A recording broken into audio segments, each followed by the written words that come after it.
I'm so proud of you. And I think back through the years, and I remember the first time that you preached your first message.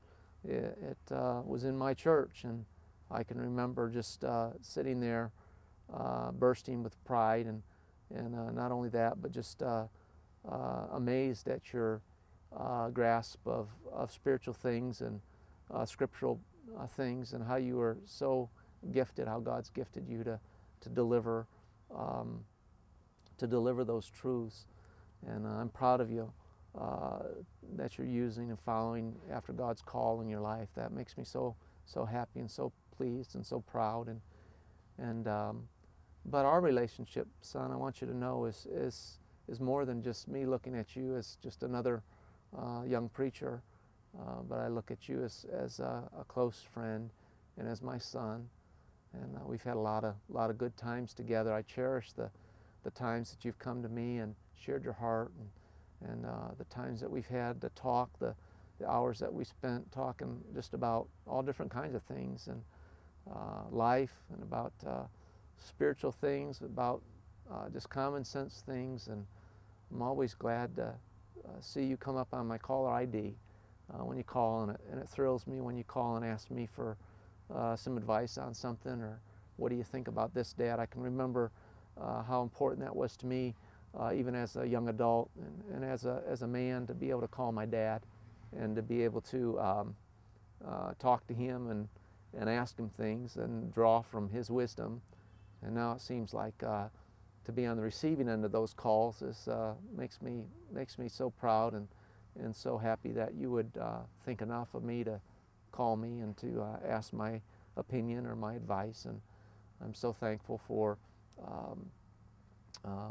your ministry and for your family.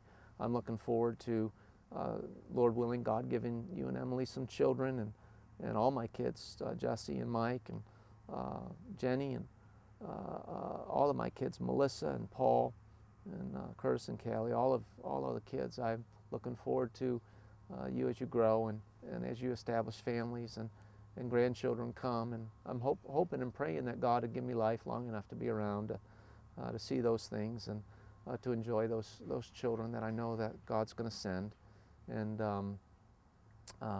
I'm excited about those times to look forward to, and I'm just trusting God to give me life long enough to see that come to pass.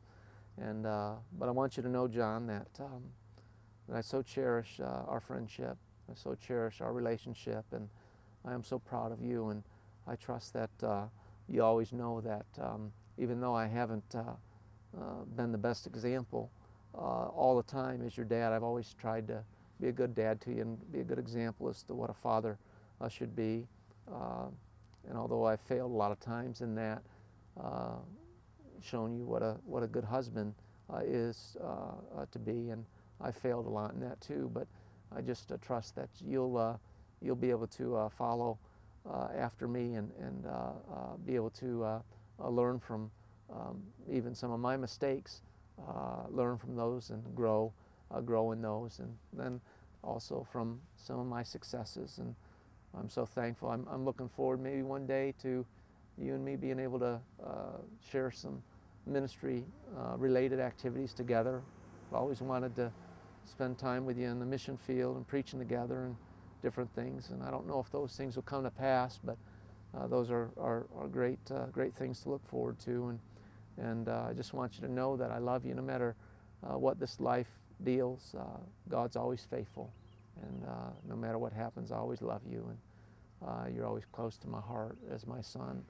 And I just pray that you'll stay strong, that you'll keep the faith, and that you'll continue on and finish well, and run the race that God set before you. I pray that for all of my kids.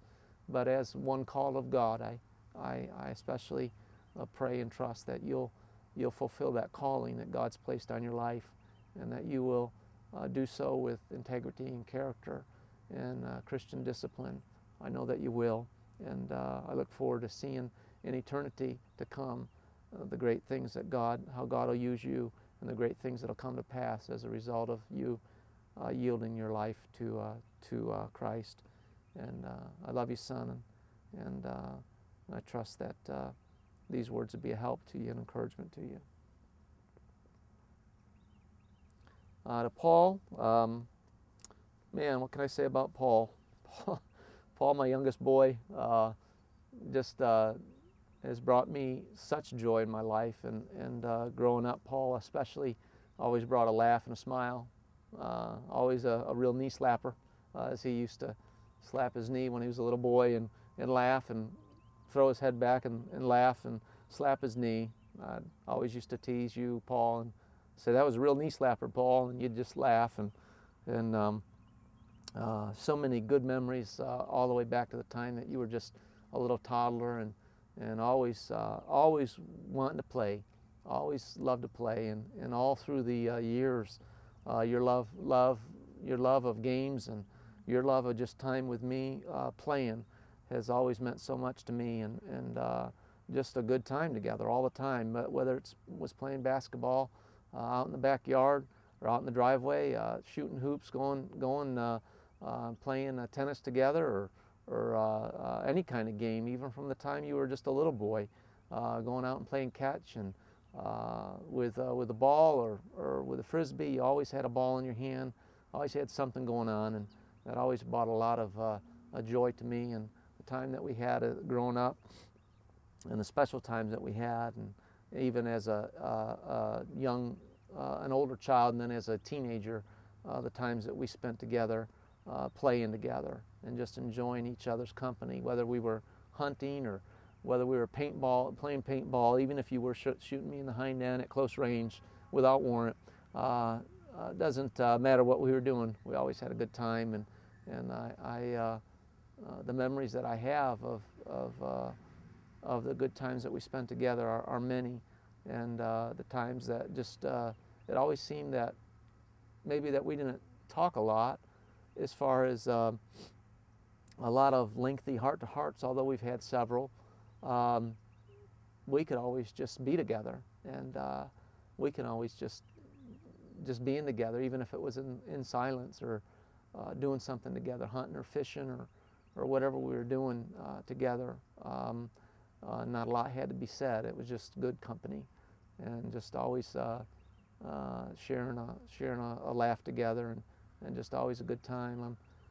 I can't tell you how proud I am of you. I don't guess you'll ever know how proud I am of you and the man that you've become. Under all of that, under the Marine, under that manliness and that manhood, I still see my boy, and I love you so much, and I pray every day that God would bring you home safe, and I haven't seen that yet, but we're getting closer to the day that you'll be home, and I'm looking forward to that. Maybe by the time you see this, you'll already be home, but as you've been away in Afghanistan, these have been some of the toughest months.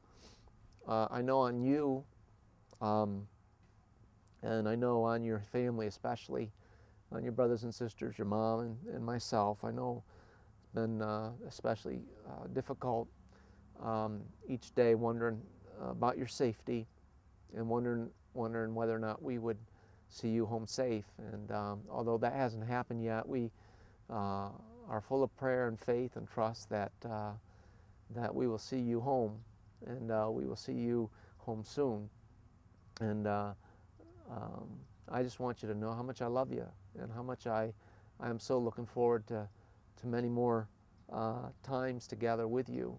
And I just trust that God will bring you home, and I'm so thankful for the many memories that we've had together.